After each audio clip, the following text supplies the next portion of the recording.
Hello, my studious people. Welcome to Self Study. In this video, we will be studying about life processes. The video is presented by me, Arzu Pundir. And before we begin, I would request if you are coming for the first time or if you haven't till now, so please subscribe the channel, like the video, and share it amongst your pals. So let's begin with it. So our chapter says life processes. तो अब ये life processes क्या हैं? हम तो as such life पढ़ते हुए आए हैं, तो उन प्रोसेसेस को समझने से पहले सबसे पहले हमें ये समझना पड़ता है that what is living.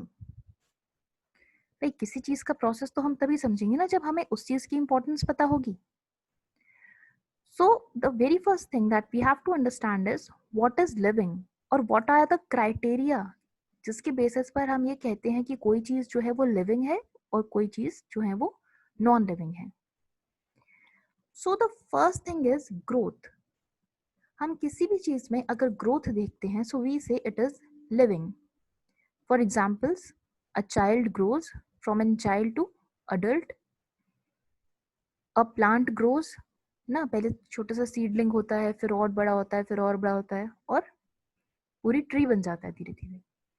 So we refer growth as a criteria for living. But is it always true? Sometimes it happens that when soil is deposited over a surface, कहीं पर soil की एक लेयर है, थोड़े दिनों बाद आप देखोगे वो soil की लेयर और बड़ी हो जाती है और थोड़े दिनों बाद वो और बड़ी हो जाएगी, तो वो भी एक तरीके से ग्रो कर रही है. तो क्या वो लिविंग है? No. Then the second one is breathing. That when anything is breathing, it is living. The third one says movement. कि जब किसी चीज का मूवमेंट है तो वो लिविंग है. But is this always true? Plants तो मूव ही नहीं करते, तो उसका मतलब क्या वो नॉन लिविंग है? The fourth one says reproduction. Now there are examples of some living beings who can not reproduce, like mule. Mule जो कि हॉर्स और डोंकी, इन दोनों का ऑफस्प्रिंग होता है, they can not reproduce. So ये सब जो हैं ये हम कहते हैं they are criteria for a living being, but they are not fixed criterias. ऐसा नहीं है कि इनके कोई एक्सेप्शंस नहीं होते. For example virus. Now virus is still a controversy between living और डेड. व्हाई? जो वायरस होता है वो जब तक आपकी बॉडी के बाहर है, till then it is a dead organism, or you can say it is just like a chemical component lying outside your body or any living organism. जब तक वो किसी भी लिविंग ऑर्गेनिज्म में एंटर नहीं करता तब तक वो एक डेड ऑर्गेनिज्म के इक्वल होता है. as soon as it enters a living organism, it becomes alive. वो एक लिविंग ऑर्गेनिज्म के सारे फंक्शन शो करने लगता है. सो हम किसी भी क्राइटेरिया को ऐसे डिफाइन कर कर नहीं बोल सकते that if this is happening then the object और that substance is living. But yes, these are some of the criteria which we see. Next, we should understand about the living processes. जिन processes की हम इस chapter में बात करने वाले हैं, which we call as life processes, वो सब क्या हैं? There are basically 4 processes which we are going to study. The first one is nutrition, then respiration, then circulation, and the last one is excretion. In this video, we'll only be having the idea of the necessities of these processes and what these processes are. So as our heading says, we are saying that maintenance processes.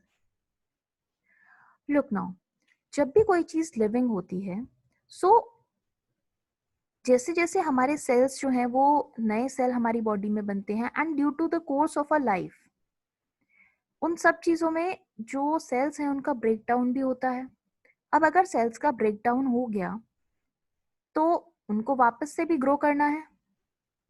अब उस सब चीजों को maintain रखने के लिए कुछ processes होते हैं. मतलब हमारी बॉडी में जो सेल्स हैं वो time to time break down होते रहते हैं, उनकी एक पर्टिकुलर लाइफ होती है. उसके बाद उसकी जगह नए सेल्स आए और जो प्रेजेंट सेल्स हैं उनको कंप्लीट अमाउंट में एनर्जी प्रोवाइड हो. इन सब के लिए जो है कुछ मेंटेनेंस प्रोसेस हमारी बॉडी में होते हैं और ये चार उनमें से मेन है. इस चैप्टर में हम इन्हीं चारों प्रोसेस के बारे में पढ़ेंगे. So we'll begin with nutrition. Nutrition क्या है? न्यूट्रिशन एक प्रोसेस है जो हमें एनर्जी प्रोवाइड कराता है. कैसे? पहले हम इसकी डेफिनेशन देखते हैं. It says the process of transfer of energy from outside the body of an organism to inside. मतलब एनर्जी ट्रांसफर हो रही है बाहर से अंदर की तरफ. अब ये सब कैसे हो रहा है? हम जो फूड इनटेक करते हैं that is the source of this energy. जो हमारा खाना है वो एनर्जी की सोर्स है और वो एक तरीके से हमारी बॉडी के लिए वो रॉ मटेरियल है जो कि हमारी बॉडी में जाने के बाद एनर्जी जेनरेट करेगा. So that is our food. वो रॉ मटेरियल क्या है? हमारा फूड है. और जो हमारा फूड होता है वो जनरली कार्बन बेस्ड होता है. हमारे जितने भी फूड होते हैं उसमें हम पढ़ते हैं फॉर न्यूट्रिशन वी, हम लोग मतलब अगर पढ़ें भी ना तो हम रोजाना इन चीजों को देखते हैं even in TV ads and everywhere कि इस चीज में कार्बोहाइड्रेट है, इसमें प्रोटीन्स है, इसमें फैट्स हैं. और ये सब चीजें जो हैं ये कार्बन बेस्ड होती हैं. मतलब इनका जो मेन स्ट्रक्चर है सबका वो कार्बन है. तो जो रॉ मटेरियल है सारा जो हमें एनर्जी प्रोवाइड कर रहा है वो किस पे बेस्ड है? कार्बन पे. हमारा सारा फूड कार्बन बेस्ड है. लेकिन जो कार्बन की ये मॉलिक्यूल्स हैं जो जिसे हम खाते हैं लाइक कार्बोहाइड्रेट है, प्रोटीन है, फैट्स हैं, अलग अलग तरीके से होते हैं ये. और जो क्योंकि हर किसी का जो मोड ऑफ न्यूट्रिशन है वो अलग है तो डिपेंडिंग अपॉन द रिक्वायरमेंट.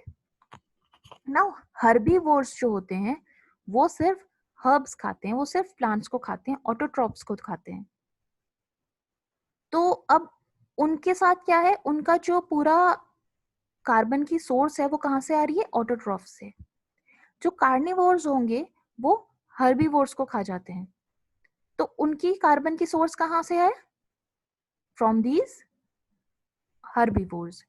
तो हर किसी की जो सोर्स है इस एनर्जी के लिए वो डिफरेंट प्लेसेस से आ रही है.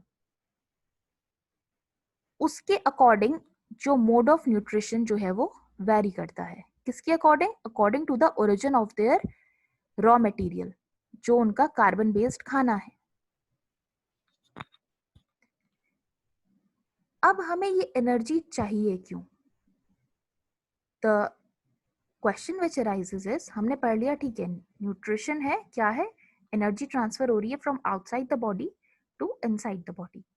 किस तरीके से ट्रांसफर हो रही है? Through the food we eat which is generally carbon based and depending upon the origin of that food as it varies तो mode of nutrition भी vary करते हैं. The last question is why do we require this energy? ऐसी क्या जरूरत है कि हमें एनर्जी चाहिए? So that is for growth and maintenance. अब अगर एक बिल्डिंग बनानी होती है या उसकी मेंटेनेंस का काम करना है तो आपको अलग से ब्रिक्स और सीमेंट लगाने पड़ेंगे ना उसमें और लाके।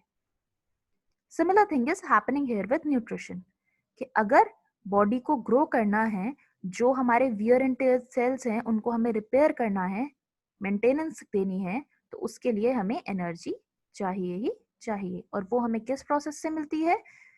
वो किस प्रोसेस से मिलती है, या कहो कि किस प्रोसेस से वो चीज हमारी बॉडी के अंदर तक आती है, दैट इज न्यूट्रिशन। तो अभी न्यूट्रिशन ने क्या कर दिया, हम न्यूट्रिशन के प्रोसेस से हमने खाने को अपनी बॉडी के अंदर ले लिया, इस रॉ मटेरियल को अपनी बॉडी में ले आए हैं। अब आगे क्या? So next we come to breathing, और we can also say respiration, which is more scientific to say. तो जो हमने रॉ मटेरियल न्यूट्रिशन के थ्रू अपनी बॉडी में लिया था, उस रॉ मटेरियल को रेस्पिरेशन या ब्रीदिंग का प्रोसेस क्या करता है, उसको ब्रेक डाउन करता है by the help of oxygen. Oxygen की मदद से वो उस रॉ मटेरियल को ब्रेक डाउन करेगा और उसको एक कॉमन फॉर्म ऑफ एनर्जी में कन्वर्ट करता है। देखो, हमने जैसे पढ़ा कि जो हमारी फूड सोर्स होती हैं उसका ओरिजिन बहुत वेरी करता है। कोई प्लांट खाता है और कोई एनिमल्स को खा जाता है, नॉन वेजिटेरियन होते हैं। तो अब प्लांट में भी, हर प्लांट में अलग अलग अमाउंट में न्यूट्रिशन होता है, किसी में कोई सा प्रोटीन होता है, किसी में कोई सा विटामिन होता है। तो उन सब से एनर्जी लेकर हमें उसे, हमारी बॉडी को एक कॉमन फॉर्म ऑफ एनर्जी में कन्वर्ट करना होता है। क्योंकि अब हम अपने सेल से, अपनी बॉडी से हम ये नहीं कह सकते कि आज तो हमने प्रोटीन वाला खाना खाया है, दैट टू पर्टिकुलरली इस वाले प्रोटीन का, तो आज तुम लोग इसमें से एनर्जी लो, है ना। एक मशीन में अगर आप कोई चीज डालते हो कुछ बनाने के लिए, तो वो सेम होनी चाहिए ना। अगर आप केक बना रहे हो तो आपको पता है कि आपको केक बनाने के लिए कौन कौन सी चीजें उसमें डालनी है। सो ऐसा नहीं है that if you are going to if you want to make a cake of chocolate और आप उसमें वेनिला का सारा सामान डाल दो और आप उसको बोलो कि वेनिला, मुझे चॉकलेट केक चाहिए, it can not happen. So similarly हमारी जो बॉडी है उसको एक पर्टिकुलर टाइप की एनर्जी से ही वो काम कर सकती है। एनर्जी करेंसी कहते हैं हम उसे अपनी बॉडी की, दैट इज एटीपी। अब अगर आप डॉलर को इंडिया में लाकर दुकानदार को दो तो वो नहीं लेगा, है ना। क्यों? क्योंकि यहाँ पर रुपीस का चलते हैं। सिमिलरली जो लिविंग ऑर्गेनिजम्स होता है उनमें एटीपी चलता है एज एनर्जी, वो और किसी फॉर्म में एनर्जी को यूज नहीं करते। तो रेस्पिरेशन का काम क्या होता है, जो रेस्पिरेशन में हम ऑक्सीजन इनटेक करते हैं, उस ऑक्सीजन की मदद से जो न्यूट्रिशन से हमने फूड अंदर लिया था वो उसको ब्रेक डाउन करेगा, उसमें से जो रॉ मटेरियल था उसको ब्रेक डाउन करेगा ऑक्सीजन की हेल्प से, और उसको एटीपी में कन्वर्ट कर देता है। फिर एटीपी जो है वो हर सेल को एनर्जी दे सकता है। एटीपी क्या है? It is the energy currency of our body. इसको हम बोलते हैं adenosine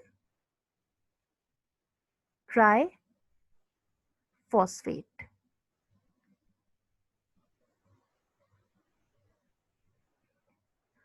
So this ATP is also known as energy currency of our body.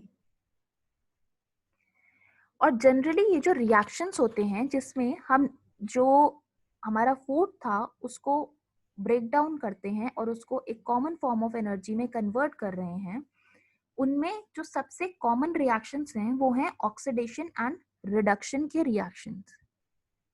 Oxidation और रिडक्शन रिएक्शंस क्या होते हैं, ये केमिस्ट्री के जो पार्ट है केमिकल रिएक्शंस वाला चैप्टर में, वो उसमें हम लोग देख लेंगे। So now comes the definition of respiration. So it is the process of acquiring oxygen from outside the body to use it in the breakdown of food sources for cellular need. तो यही हमने पूरे में अभी तक discuss किया है कि ऑक्सीजन लेते हैं बाहर से और उसको यूज करते हैं in the breakdown of food. किस लिए? एनर्जी बनाने के लिए, फॉर सेलुलर नीड्स। और वो एनर्जी कौन सी है? एटीपी। तो अभी तक जो रेस्पिरेशन की डेफिनेशन हम पढ़ते आए थे, that is we intake air in the form of oxygen and we liberate carbon dioxide. अब वो चेंज हो जाएगी as you people will raise your standards, ये सब चीजें और थोड़ी कॉम्प्लेक्स होती चली जाएंगी। So now just intake of oxygen and liberation of carbon dioxide is not respiration. अब ये change हो गया है थोड़ा सा. Next what we have here is about circulatory system. Now हमने जो फूड ले लिया, जो ऑक्सीजन ले लिया, ये हमने एक ही पार्ट पे लिया है. मतलब when we have intake the food तो हमने मतलब हमारे डाइजेस्टिव सिस्टम में जाएगा, वहाँ पे स्टमक है, इंटेस्टाइन है, वो सब वहाँ से फूड को डाइजेस्ट कर लेंगे. लेकिन वो फूड जो है बाकी सारे हमारी बॉडी में कैसे जाएगा? वो तो एक तरफ ही जो है इनटेक हुआ है. सिमिलरली जो हमने ऑक्सीजन लिया है वो तो हमारे लंग्स ने ले लिया, तो वो बाकी सारी बॉडी तक कैसे जाएगा? अगर हम ये वेट करें कि जो ऑक्सीजन है वो हमने जब हम अंदर ले रहे हैं तो वो हमारी हर सेल तक जाए, so you can't even imagine कितनी देर लगेगी ये काम होने में. या फिर अगर हम ये सोचें कि डिफ्यूजन का प्रोसेस जो है उससे जाता जाए सेल्स में डिफ्यूज होके, तो ऐसा नहीं होता है ना. इसलिए एक सिस्टम होता है हमारी बॉडी में, दैट इज सर्कुलेटरी सिस्टम. और सर्कुलेटरी सिस्टम क्या हेल्प करता है हमें?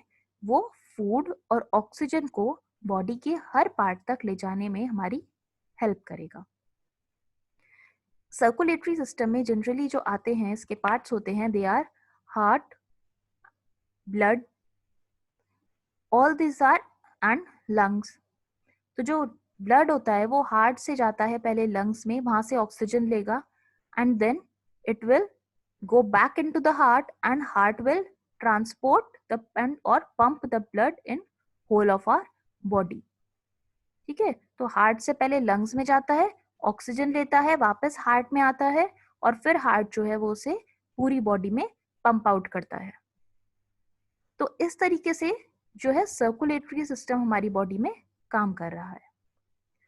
Now let us understand some other concepts based on circulatory system.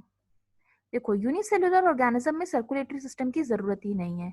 एक सेल है, वो वहीं से खाना लेता है, वहीं से ऑक्सीजन लेता है, ब्रेक डाउन करेगा, एटीपी जनरेट कर लेगा. जरूरत ही नहीं है सर्कुलेटरी सिस्टम की. टिश्यू लेवल ऑर्गेनाइजेशन भी जिसमें होती है उसमें भी इतनी जरूरत नहीं होती, क्योंकि कुछ टिश्यूज ही है उनमें डिफ्यूजन से काम हो जाता है, जो लोअर लेवल की ऑर्गेनाइजेशन होती है. लेकिन अगर organ system level of organisation है, जैसी ह्यूमंस की होती है, वी हैव डिफरेंट ऑर्गन्स, तो हर ऑर्गन तक डिफ्यूजन के थ्रू जो है वो ऑक्सीजन नहीं पहुंच सकती. It will take a lot of amount of time. इतनी देर में तो हमारे सेल्स जो हैं वो डेड हो जाएंगे. तो इसलिए सर्कुलेटरी सिस्टम की जरूरत पड़ती है. और जो इसकी डिटेल्ड एक्सप्लेनेशन है वो जब हम सर्कुलेटरी सिस्टम की वीडियो देखेंगे उसमें अच्छे से और इसके सारे जो फैक्ट्स हैं उनको समझेंगे. Now comes the excretory system. So when we intake the food, तो वो सारा फूड तो हमारी बॉडी के लिए यूटिलाइजेशन के लिए नहीं होता. उसमें से कुछ मटेरियल ऐसा भी होता है जो एक्स्ट्रा होता है, या फिर उस फूड की प्रोसेसिंग में कुछ चीजें ऐसी बन जाती हैं जो कि हमारी बॉडी के लिए हार्मफुल हैं. हमारा सेल, जैसे कि हमने रेस्पिरेशन में देखते हैं कि ऑक्सीजन हम लोग इनटेक करते हैं and carbon dioxide is generated, है ना. तो वो जो कार्बन डाइऑक्साइड है वो हमारी बॉडी के लिए हार्मफुल था, वो रेस्पिरेशन के प्रोसेस में जनरेट हो गया. ऐसी ही हमारी बॉडी में और बहुत सारी रिएक्शंस होती हैं जिनमें हार्मफुल प्रोडक्ट्स जो हैं वो जनरेट होते हैं. और वो कुछ प्रोडक्ट्स ऐसे भी हैं जो कि पॉइजनस भी होते हैं. सो इस टाइप के जितने भी प्रोडक्ट्स हमारी बॉडी में जनरेट हुए हैं उन सबको एक्सक्रीटरी सिस्टम के थ्रू हमारी बॉडी जो है एक्सपेल आउट कर देती है. तो ये 4 मेंटेनेंस प्रोसेस थे जिसमें हमने पहले देखा कि एनर्जी कैसे हमारी बॉडी में आएगी, by the process of nutrition. फिर वो एनर्जी बॉडी के लिए एक कॉमन फॉर्म की एनर्जी की करेंसी कैसे बनाएगी? By the process of respiration. अब वो एनर्जी हमारी बॉडी को मिल गई है, लेकिन उसे पूरी बॉडी में लेकर कौन जाएगा? सारे में उसको ट्रांसपोर्ट कैसे होगा उन सब चीजों का? That is by the process of circulation. और जो उन सब प्रोसेसेस में जो भी हार्मफुल प्रोडक्ट्स जनरेट हुए हैं या बने हैं, वो हमारी बॉडी से बाहर कैसे जाएंगे? By the process of excretion. Now we'll come to some NCERT in-text questions. The first one says why diffusion is insufficient to meet the oxygen requirements of multicellular organisms like humans. तो ये मैंने आपको अभी explain किया था कि diffusion जो होता है that is a very slow process. तो अगर हम मल्टी सेलुलर ऑर्गेनिजम्स जैसे कि ह्यूमंस हैं, इनके लिए डिफ्यूजन के ऊपर डिपेंड करते हैं ऑक्सीजन की रिक्वायरमेंट के लिए, so it will take a lot amount of time to reach each and every cell, है ना। हमारी बॉडी में तो लेयर्स ऑफ सेल हैं। अगर लास्ट ईयर का याद हो तो टिश्यू लेवल पे ऊपर एपिडर्मिस होता है, उसके नीचे फिर और स्किन की ही लेयर जो थी वो 3-4 थी, उसके अंदर और ऑर्गन्स जो हैं उन सब की भी लेयर अलग अलग होंगी। तो अगर सब चीजों में डिफ्यूज होके अंदर ऑक्सीजन जाएगा तो उसको बहुत टाइम लगेगा। It won't be possible, and even if it is possible then it will take a lot amount of time, और हम इतनी देर बिना ऑक्सीजन के नहीं रह सकते। ट्रांसपोर्टेशन सिस्टम एक अवेलेबल है ना, उसके बाद भी अगर आप 2 सेकंड के लिए सांस रोकना चाहो तो बहुत दिक्कत हो जाती है। तो अब सोचो अगर इतनी देर लगेगी तो पूरी बॉडी में कितनी प्रॉब्लम होगी। सो that is why diffusion is insufficient because it is a slow process and if it will take a lot of amount of time to reach each and every cell of the body. Next question says, what criteria do we use to decide whether something is alive? तो ये criterias हमने इस video के starting में देखे थे। That was about the growth, reproduction, movement, breathing, respiration. So all this were the part of criterias which we use to decide whether anything is living or not. The next question says, what are the outside raw materials used for by an organism? Outside raw material क्या क्या थे हमारे? Food था, which was carbon based, and it is used to provide energy. The next question here asks that what processes would you consider important for maintaining life? तो हम चारों process के बारे में अच्छे से पढ़ चुके हैं, that is nutrition, respiration, circulation and excretion. These are important for maintaining life.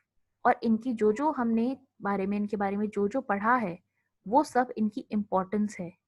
If such kind of question comes for a long answer तो वहां पर आप उनके बारे में ये चीज बता भी सकते हो, that nutrition provides us raw material for energy, respiration creates that energy in our body, circulation helps in the transfer of raw material, and excretion helps in the removal of harmful products from our body. So this was all for this video.